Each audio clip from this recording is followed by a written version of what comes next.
విద్యార్థుల దీన స్థితిపై కాంగ్రెస్ ప్రభుత్వం సీఎం రేవంత్ రెడ్డి సిగ్గుపడాలని మాజీ మంత్రి బీఆర్ఎస్ ఎమ్మెల్యే హరీష్ రావు ధ్వజమెత్తారు. ఆయన ఎమ్మెల్యే సబితతో కలిసి శంషాబాద్ గురుకుల పాఠశాలను సందర్శించారు.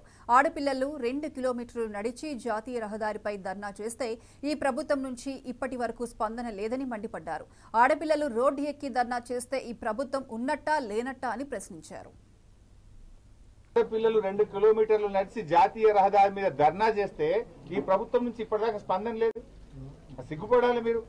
ఇలా పేద పిల్లలు, దళిత పిల్లలు, గిరిజన పిల్లలు రోడ్డెక్కి గంటల తరబడి ధర్నా చేసే పరిస్థితి. ఆడపిల్లలు రోడ్డెక్కి ధర్నా చేస్తే ఈ ప్రభుత్వం ఉన్నట్టా లేనట్టా? ఈ ప్రభుత్వాన్ని చీమగుట్టినట్టు కూడా అయితే లేదు. అండ్ ఇది మొదటిసారి కాదు. ఇలా భువనగిరి ఎస్సీ గురుకుల పాఠశాలల్లో ఆడపిల్లలు ఆత్మహత్య చేసుకున్నారు.